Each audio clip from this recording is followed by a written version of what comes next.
High, আজকে আমরা হঠাৎ একটা জায়গায় যাচ্ছি। তো ধীরে ধীরে দেখতে পাবেন আমরা কোথায় যাচ্ছি না যাচ্ছি না যাচ্ছি।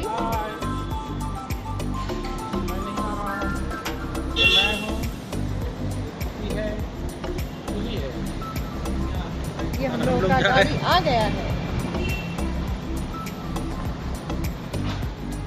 আমরা চটপট উঠে পড়লাম গাড়িতে।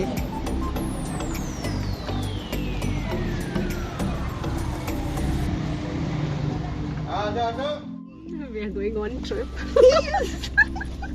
ऐसे कुछ 1404 हो गया ना। सीट बेल्ट लगा लीजिए। हाँ लगा ले रहे दिखे 6 बजे वाला ट्रेन पकड़वा देंगे ना। आपका तो दिखाई रहा 6:13 में, देखिए। हाँ 6:13 में ना, इसीलिए तो आपको बोल रहे हैं पहुंचा देंगे। कितना पॉसिबल होगा আমরা অনেক দিন ধরে প্ল্যান করছিলাম এই ট্রিপটার, কিন্তু নানান কারণে হয়ে উঠছিল না। ফাইনালি আমরা এই ট্রিপটাতে যাচ্ছি। হাওড়া পৌঁছে গেলাম আমরা। তো আমাদের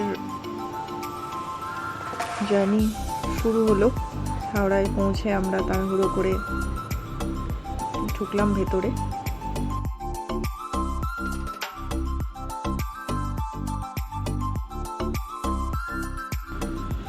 আমাদের ট্রেন আসতে অনেক দেরি ছিল। তো কি করব আমি টুংটুং করে এদিক ওদিক ঘুরে ঘুরে বেড়াচ্ছিলাম। কিছু খাবারের দোকানে আমরা কিছু স্ন্যাক্স কিনে নিলাম রাস্তায় খাবো বলে।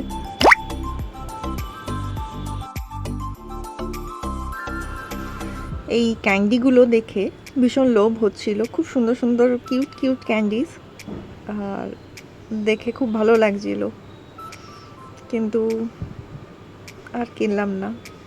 ট্রেনের টাইমটা দেখছিলাম, তারপর আবার গুড়গুড় করে এদিক ওদিক ঘুরছিলাম, একবার এদিক একবার ওদিক। পুরো হাওড়া স্টেশন টুমটুম করে ঘুরে বেড়াচ্ছিলাম এদিক ওদিক। বোর হচ্ছিলাম, কখন ট্রেন আসবে, কি করব এরকম করতে হঠাৎ আমি সামনের দিকে যেতেই আমাকে টিটি ধরলো। টিটি ধরে বলছে, টিকিট কোথায়? টিকিট আমি আমার হাজব্যান্ডকে দেখিয়ে দিচ্ছিলাম, ওই যে এনার কাছে আছে টিকিট। আমি পালিয়ে এলাম। হাওড়া স্টেশনে গেলে পরে এই ধরনের ফ্যানগুলো দেখা যায়, বিশাল বড় বড় জায়েন্ট ফ্যান, অনেকটা এরিয়া কভার করে এই ফ্যানগুলো ঘোরে। ফাইনালি আমাদের ট্রেন দিয়েছিল। তারপরে আমরা প্ল্যাটফর্মের দিকে গেলাম। প্ল্যাটফর্মের দিকে এগিয়ে যেতেই ট্রেন ঢুকে গেল। আমরা বসে পড়লাম ট্রেনের সিট নিয়ে ভালো দেখে। তারপর জার্নি এনজয় করতে লাগলাম। আপনাদের মধ্যে কার ট্রেনে উঠলেই খিদে পায়? আমার খিদে পেয়ে গেছিল। খাবারের সাথে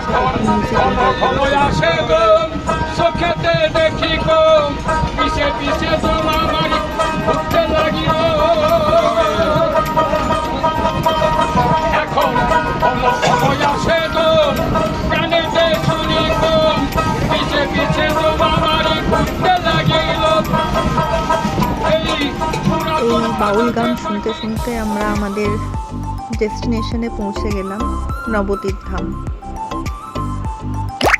ট্রেন থেকে নেমে আমরা আস্তে আস্তে এগিয়ে গেলাম টোটো স্ট্যান্ডের দিকে।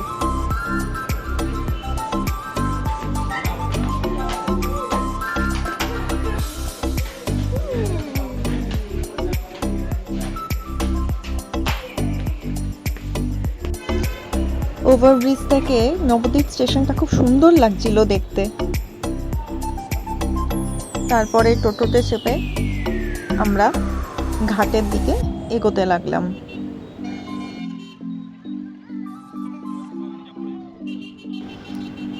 তখন রাত অলরেডি 10টা বেজে গিয়েছিল, অনেকটাই লেট হয়ে গেছে। বুঝতে পারছিলাম না যে হোটেল পাবো কি পাবো না।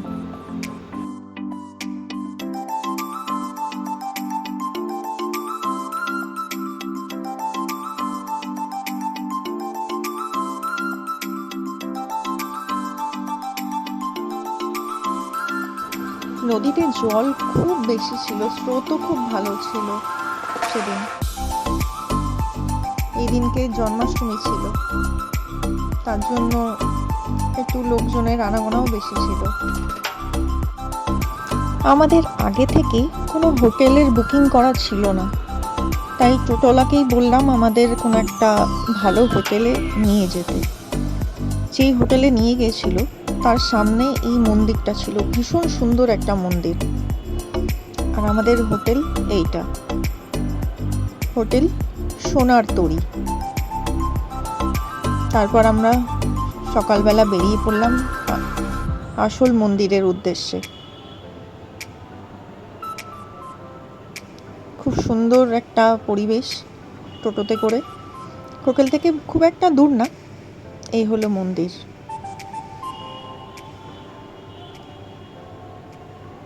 এই মন্দিরে ঢুকে আমরা ভেতরে ঠাকুরের দর্শন করেছিলাম।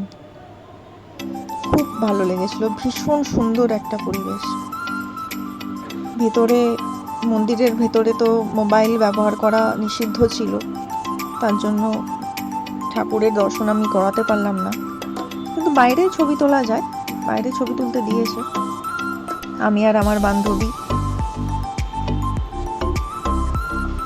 দুজনে সেজে গুজে মুহূর্তটা এনজয় করছিলাম।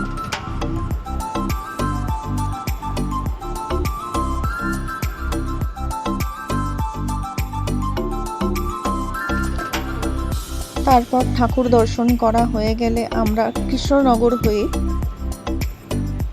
বাড়ির দিকে রওনা দিলাম। প্রথমে টোটো করে আমরা কৃষ্ণনগর স্টেশনে এলাম।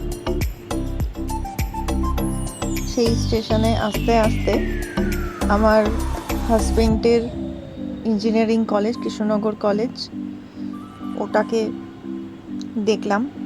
বহু বছর পর ও দেখালো, ওর পুরনো স্মৃতি আমাদেরকে দেখালো। এটা ওর ইঞ্জিনিয়ারিং কলেজ কৃষ্ণনগর। এখানে কয়েক বছরও কাটিয়েছে, পড়াশোনা করেছে। তারপর আমরা এই কৃষ্ণনগর স্টেশন থেকেই ট্রেন ধরে সোদপুর হয়ে বাড়ি চলে এলাম।